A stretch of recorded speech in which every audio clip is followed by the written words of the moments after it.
जनाब स्पीकर, पाकिस्तान की मुआशी तरक्की उस वक्त तक अधूरी है जब तक मईशत की बरकत हर उस घराने, हर उस किसान, हर उस छोटे कारोबार और हर उस नौजवान और खातून रवायती बैंककारी निज़ाम ने हमेशा नज़रअंदाज किया है।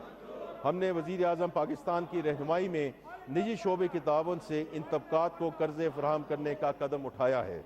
इस हिकमत आलमी के तहत 5 अहम स्कीमें मुतारिफ कराई जा चुकी हैं, जिनकी तफसीलात मैं इस मुअज़्ज़ज़ ऐवान के सामने पेश करना चाहता हूँ। नंबर 1, सबसे पहला मनसूबा ज़रख़ीज़ी के नाम से शुरू किया गया है, जिसके ज़रिए 7,50,000 छोटे किसानों को बिला ज़मानत मुकम्मल तौर पर डिजिटल अमले के ज़रिए 300 अरब के कर्जा जात फराहम किए जा रहे हैं। इसी सिलसिले की दूसरी स्कीम वज़ीर आज़म का अपना घर प्रोग्राम है। इस कम लागत वज़ीर आज़म हाउसिंग फाइनेंस स्कीम के ज़रिए कम और मुतवसत आमदनी वाले तबके को सिर्फ 5% मार्कअप पर मॉर्टगेज की सहूलत फराहम की जा रही है। और मैं इसमें सिर्फ एक जिक्र करता जाऊँ, क्योंकि वज़ीर आज़म पाकिस्तान ने इसमें कल खुद एक मीटिंग की, जिसमें ये पूरा क्लियर हो चुका है कि इसमें 90 बिलियन रुपए की जो लोन्स हैं वो अप्रूव हो चुके हैं और 11 बिलियन रुपया डिसबर्स हो चुका है। हमारी हुकूमत का तीसरा अहम कदम Pakistan accelerated vehicle electrification scheme का इजरा है, जिसके तहत ई बाइक्स और ई रिक्शों की खरीदारी के लिए सब्सिडाइज फाइनेंसिंग फराहम की जा रही है। इस सिलसिले की चौथी scheme prime minister's fan replacement programme, जिसके तहत मुल्क भर में पुराने ज़्यादा बिजली खर्च करने वाले पंखों की जगह कम बिजली इस्तेमाल करने वाले पंखे लगाए जा रहे हैं। हमारी हुकूमत का 5वां इकदाम सोशल इम्पैक्ट फाइनेंसिंग है, जिसके तहत 2 प्रोग्राम शुरू किए गए हैं। इनमें से पहला पाकिस्तान स्किल्स इम्पैक्ट बॉन्ड का इजरा है, जिसके ज़रिए नैफटेक के तवसत से नौजवानों को फ़नी तरबियत फराहम की जाएगी। इस सिलसिले का दूसरा कदम एग्री स्टोरेज फाइनेंसिंग फैसिलिटी का इजरा है। ये 7.1 अरब रुपए का मंसूबा है, जिसके तहत मुल्क भर में स्टोरेज फैसिलिटीज़ कायम की जाएंगी, जहां किसानों को अपना अनाज और गल्ला महफूज करने का मौका मिलेगा और उन्हें इस महफूज शदा अनाज पर बैंकों से कर्जा लेने की सहूलत होगी। ये 5 स्कीमें वज़ीर आज़म पाकिस्तान की खसूसी तवज्जो पर शुरू की गई हैं और उनका मकसद मुल्क में माली शमूलियत की कोशिशों को तेज़ करने के अलावा हुनरमंद और महरूम तबकात के लिए तरक्की के रास्ते खोलना है। मैं इस मुअज़्ज़ज़ ऐवान को ये कहना चाहता हूँ कि these schemes are not in design phase, they are in execution and we are इंशाल्लाह, जैसे हम अगले साल में जाते हैं, these schemes are going to be even further accelerated as we go इंशाल्लाह into the next fiscal year. जनाब स्पीकर, डिजिटल पाकिस्तान और माली शमूलियत के एजेंडा पर नुमाया पेशरफ्त हुई, जिसके नतीजे में बैंकिंग यूजर्स में इजाफा हुआ, डिजिटल ट्रांजैक्शंस में तेज़ी आई और कैशलेस इकॉनमी के फ़रोग की बुनियाद मजबूत हुई। पिछले साल के 5 लाख के मुकाबले में 16,70,000 ताजिर डिजिटल पेमेंट के निज़ाम से जुड़ चुके हैं। इसी तरह डिजिटल बैंकिंग की सहूलत से इस्तेफादा करने वाले सार्फिन की तादाद 95 मिलियन से बढ़कर 133 मिलियन तक पहुँच चुकी है। सालाना डिजिटल ट्रांजैक्शंस की तादाद 6.9 अरब से बढ़कर 10 है। मुल्क में वसूल होने वाली तरसीलात का 92% बैंक अकाउंट में मौसूल हो रहा है, जबकि G2P का 75% अब इसी डिजिटल निज़ाम के तहत किया जा रहा है। मैं अब वज़ीर आज़म यूथ प्रोग्राम पे बात करना चाहता हूँ। जनाब स्पीकर, हमारे कौमी शायर अल्लामा इकबाल ने कहा था, मोहब्बत मुझे उन जवानों से है सितारों पे जो डालते हैं कमन। नौजवान किसी भी मुल्क का सबसे कीमती असासा हैं। हमारी कौमी आबादी का 67% हिस्सा 30 साल से कम उम्र आबादी पर मुश्तमल है। हमारे नौजवान हुनर, अज़्म और कुछ दिखाने के जज्बे से मैमूर हैं। वज़ीर आज़म यहाँ मोहम्मद शहबाज शरीफ का अज़्म है कि हर नौजवान पाकिस्तानी को वो हुनर, वो तरबियत और वो मौके मिलने चाहिए जो उसे कौमी मईशत का फ़आल शराकतदार बना सके। इसी विजन का अमली इजहार वज़ीर आज़म यूथ प्रोग्राम है। जनाब स्पीकर, नौजवानों का सबसे बड़ा सरमाया हुनर है। नैफटेक के ज़रिए prime minister youth skills development programme ने अब तक तकरीबन 5,15,000 नौजवानों को जदीद और रवायती फ़नी तरबियत फराहम की है। इंडिपेंडेंट एवेल्यूएशन के मुताबिक इन तरबियत याफ्ता नौजवानों में से 53% मुलाजमतें हासिल कर चुके हैं। इस प्रोग्राम में ख़ास तौर पे IT पर مبنی تربیت کے ذریعے خواتین کی معاشی خود مختاری پر خصوصی توجہ دی گئی ہے تاکہ گھر بیٹھے فری لانسنگ اور ڈیجیٹل معیشت میں ہماری بہنیں اور بیٹیاں بھی برابر کی شریک ہوں۔ اگر ہنر ایک گاڑی ہے تو سرمایہ اس کا ایندھن ہے۔ Prime minister youth business and agriculture loan scheme آج پاکستان میں چھوٹے اور درمیانے درجے کے کاروبار کی فنانسنگ کا سب سے بڑا ذریعہ بن چکا ہے۔ جنوری 2023 سے اب تک اس اسکیم کے تحت 258 ارب روپے کی رقم تقسیم کی ہے، جس میں سے 5,34,000 سے زائد نوجوان مستفید ہوئے۔ کھیلوں کے میدان میں بھی prime minister sports talent hunt programme کے ذریعے 19 مختلف کھیلوں میں ملک گیر ٹیلنٹ ہنٹ جاری ہے، جس میں پی ایس ایل کے ماڈل پر ایک خصوصی ہاکی لیگ کا کمال بھی شامل ہے۔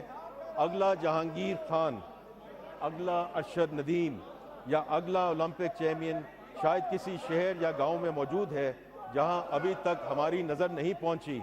یہ پروگرام اسے ڈھونڈ نکالے گا۔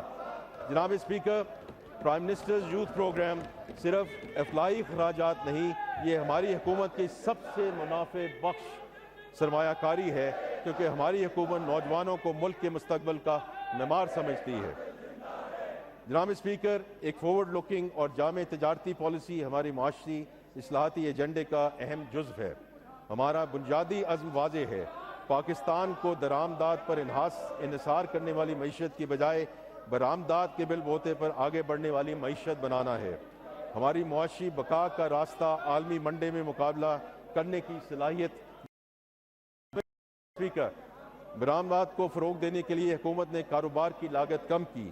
ایکسپورٹ انکم پر عائد 0.25% ایکسپورٹ ڈیولپمنٹ سرچارج کو مکمل طور پر ختم کر دیا گیا۔ وزیر اعظم صاحب کی خاص ہدایت پر ایکسپورٹ فائنانس اسکیم کے تحت مارک اپ کی شرح 19% سے کم کر کے 4.5% کر دی گئی۔ ایکسپورٹ فیسیلیٹیشن اسکیم کے تحت سہولت کی مدت 9 ماہ سے بڑھ کر 18 ماہ کر دی گئی تاکہ برآمد کنندگان کو کیش فلو کے مسائل کا سامنا نہ کرنا پڑے۔ اس کے علاوہ صنعتی بجلی کے نرخ بھی کم کیے گئے۔ یا میں کہتا چلوں کہ ابھی 2 یا 3 ہفتے پہلے ڈسپائٹ دا فیکٹ کہ ہماری جو پالیسی ریٹ ہے وہ 11.5% پہ چلا گیا، لیکن وزیر اعظم پاکستان اور گورنر اسٹیٹ بینک کے درمیان جو بات چیت ہوئی اس کے درمیان یہی ڈیسائیڈ کیا گیا کہ ایکسپورٹر پہ جو ریٹ ہے وہ 4.5% پہ ہی رکھا جائے گا۔ جناب اسپیکر، 25-30 نیشنل ٹیرف پالیسی پر عمل درآمد کے پہلے ہی سال میں حکومت نے ٹیرف کو معقول بنانے کا کام شروع کیا اور 7,500 ٹیرف لائنز پر ٹیرف میں کمی کی، خصوصاً خام مال اور انٹرمیڈیٹ گڈز پر، تاکہ صنعتوں کو پیداواری لاگت کم ہو۔ ٹیکسٹائل اور ملبوسات کی مشینری کی ڈیوٹی فری درآمد کی اجازت دی گئی، جس کے نتیجے میں مشینری کی درآمد میں 21% اضافہ ہوا ہے۔ مجموعی طور پر اقدامات کے ذریعے 120 ارب روپے سے زائد کا فائدہ کاروباری طبقے کو منتقل ہو چکا ہے۔ جناب اسپیکر، توانائی کسی بھی معیشت کی شہرآگ ہے۔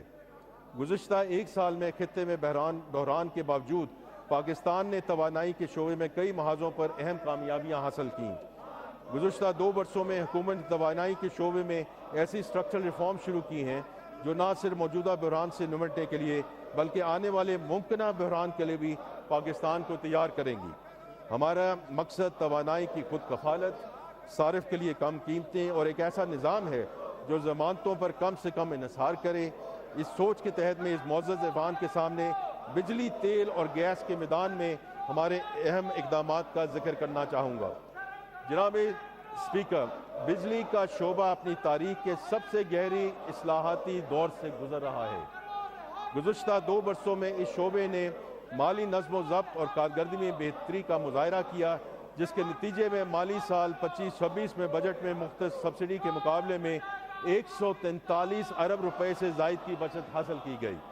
سب سے اہم بات یہ ہے کہ یہ کمی مستحق صارفین پر بوجھ ڈال کر نہیں بلکہ اصلاحات کے ذریعے حاصل کی گئی۔ مزید برآں آئی پی پی سے مذاکرات کے نتیجے میں تقریباً 3.7 ٹریلین روپے کی بچت حاصل کرنے کے اقدامات کیے گئے۔ جناب اسپیکر، اس شعبے کی اصلاحات میں سب سے اہم قدم competitive trading by lateral contract market کا عملی آغاز ہے۔ اس کے تحت پہلی کمپیٹیٹو है, जिसमें तकरीबन 800 मेगावाट बिजली का कारोबार एक मुसाबकती मार्केट पर मबनी फ्रेमवर्क के तहत होगा। ये कोई मामूली पेशरफ्त नहीं है। अब तक पाकिस्तान में बिजली एक ही सरकारी खरीदार के ज़रिए खरीदा जाती थी, जो सरकारी ज़मानतों के सहारे मुआहदा करता था। आज हम इस पुराने, महंगे और सरकारी ज़मानतों पर मुनहसर निज़ाम से निकल कर एक मुसाबकती मार्केट की तरफ बढ़ रहे हैं। ये पाकिस्तान की बिजली की मईशत की बुनियादी तश्कील नौ है। जनाब स्पीकर, मौजूदा माली साल में एक मुल्क गिर मश्क के ज़रिए हम तमाम सब्सिडाइज सर्फिंग की शनाख्त, रजिस्ट्रेशन और तस्दीक करेंगे, ताकि जनवरी 2027 से पाकिस्तान में डायरेक्ट सब्सिडी मैकेनिज्म का आगाज़ किया जा सके, यानी सब्सिडी वहाँ पहुँचेगी जहाँ उसकी असल ज़रूरत है। ये वही मुनसिफाना मॉडल है जो हमने BISP के ज़रिए अपनाया। जनाब स्पीकर, इस इस्लाहती एजेंडे का एक और अहम सतून सर्कुलर डेट पर काबू पाना है। मुझे इस सिवान को बताते हुए इत्मीनान है कि मौजूदा माली साल में बिजली के शोबे में सर्कुलर डेट की नेट ज़ीरो एक्यूमुलेशन हासिल की गई, यानी इस साल इस बोझ में कोई इजाफा नहीं हुआ, जबकि सर्कुलर डेट के स्टॉक में 1225 अरब रुपए की लोन सेटलमेंट पे पेशरफ्त हुई। साथ ही NTDC की स्ट्रक्चरल रिफॉर्म्स भी जारी हैं, जिनके तहत तरसील, सिस्टम ऑपरेशन और मार्केट ऑपरेशन के फंक्शंस को अलग अलग किया जा रहा है। जनाब स्पीकर, LNG के हवाले से एक अहम पेशरफ्त का जिक्र करूँगा। पाकिस्तान ने एक जामे रिसर्च के बाद कतर और इटली के साथ अपनी तवील मुद्दती सेल एंड परचेज एग्रीमेंट से दोबारा बातचीत की और साल 2026 के लिए 35 LNG कार्गोज की कमी पर इतफाक़ किया। इस एक फैसले की बदौलत हमें तकरीबन 1.2 अरब अमरीकी डॉलर ज़र मुबादला की बचत होगी।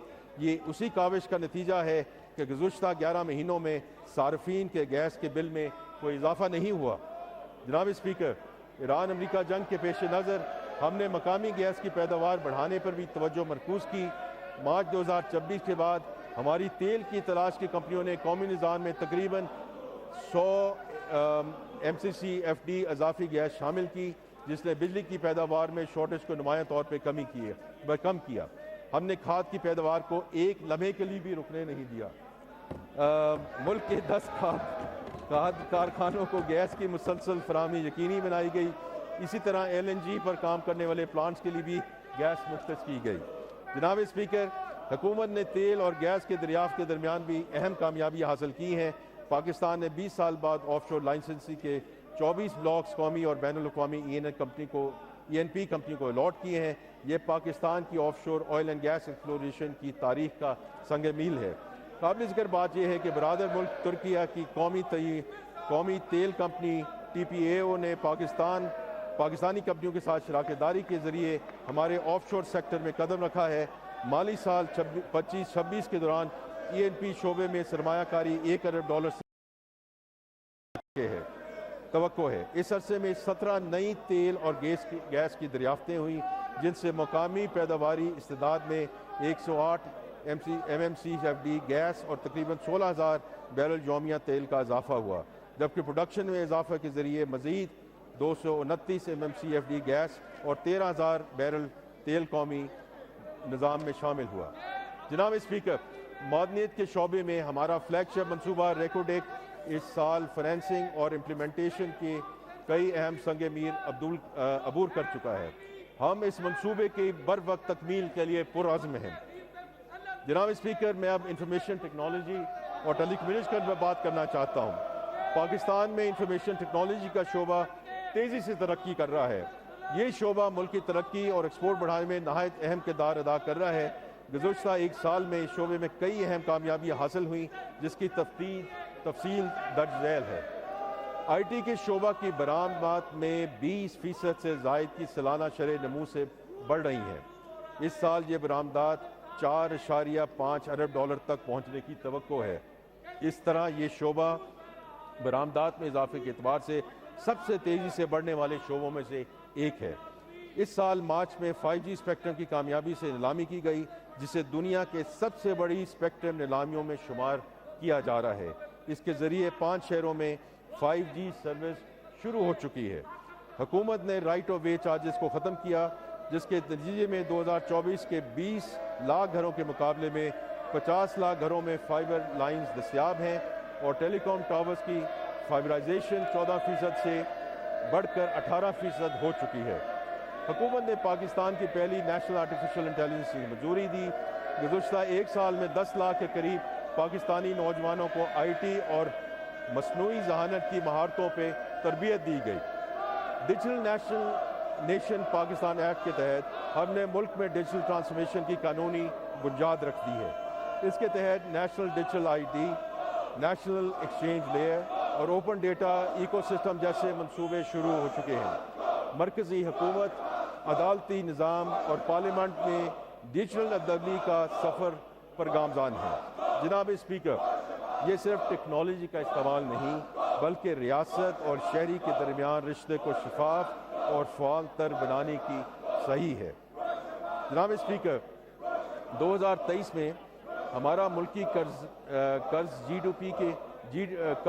Date to G D P 75% کے برابر تھا، جو پچھلے مالی سال میں کم ہو کر 70.7% اور اس سال مزید کم ہو کر تقریباً 68.5% کی سطح تک آ چکا ہے۔ یہ پیش رفت ایک منظم medium term debt management strategy پر عمل درآمد کا نتیجہ ہے۔ گزشتہ 2 سالوں میں حکومت نے 4000 کا قرض قبل از وقت واپس کیا یا سستے قرض سے تبدیل کرتے ہوئے اپنا بوجھ کم کیا۔ ہم نے سرمایہ کاروں اور مصنوعات کی ڈائیورسفیکیشن کو خاص ترجیح دی ہے۔ خاص طور پہ انشورنس سیکٹر کے لیے طویل مدتی زیرو کوپن بانڈ کا اجرا کیا اور شرعیہ اصولوں کے مطابق فنانسنگ کا حصہ بڑھایا گیا، جبکہ بین الاقوامی سطح پر مختلف بانڈز کے اجرا کے ذریعے سرمایہ کاری کی بنیادوں کو وسعت دی ہے۔ ہمارا مقامی قرض کا ایوریج ٹائم ٹو میچورٹی 2024 میں 2.8 سال تھا، جو اب مئی 2026 میں بڑھ کر 3.8 سال ہو گیا ہے، جس سے اس قرض کے ری فنانسنگ رسک میں نمایاں کمی ہوئی ہے۔ ٹیلی کام کمپنیوں کے ڈیجیٹل والیٹس کے ذریعے عوام کو حکومتی بانڈز میں براہ راست سرمایہ کرنے کے لیے مواقع فراہم کر رہے ہیں، اور انشاءاللہ اگلے ہم ہفتے سے 2 ہفتے میں اس کا ایک عملی پلان بھی دیکھیں گے اور اس کی ہم انوگریشن کرنے جا رہے ہیں۔ ان تمام اقدامات کا مقصد یہ ہے کہ ملکی قرض آنے والے برسوں میں نہ صرف کم ہو بلکہ زیادہ متنوع، سستا اور مزید مستحکم بنیادوں پر استوار ہو۔ اب میں SIFC کا ذکر کرنا چاہتا ہوں، جو پاکستان میں سرمایہ کاری میں فروغ کا ایک اہم انیبلر بن چکا ہے۔ گزشتہ 1 سال SIFC نے 12 مختلف شعبوں میں متعدد مقامی اور بین الاقوامی سرمایہ کاری منصوبوں کو سہولت فراہم کی۔ ان اقدامات کے ٹھوس نتائج واضح ہیں۔ میں 2-3 مثالوں کے ذریعے SIFC کے اہم کردار پر روشنی ڈالنا چاہوں گا۔ ان میں سب سے پہلے پاکستان اسٹیل ملز کی 6860 ایکڑ اراضی کو ایک خصوصی اقتصادی زون کے طور پر فعال کرنا ہے۔ یہ منصوبہ ملک میں معاشی سرگرمی میں اضافہ کرے گا۔ تھر کول ریلوے منصوبہ پہ بھی SIFC کی افادیت کا منہ بولتا ثبوت ہے۔ پاکستان ریلویز اور حکومت سندھ کی مشترکہ مالوی معاونت سے شروع کیے گئے اس منصوبے سے مقامی توانائی کے ذخائر کو قومی نقل و حمل کے نیٹ ورک سے جوڑنے میں مدد ملے گی۔ اس سلسلے کا ایک اور بڑا قدم ویئر ہاؤسنگ کے شعبے کو باقاعدہ طور پر صنعت کا درجہ دینا تھا۔ اس اقدام سے سپلائی چین کی لاگت کم ہوگی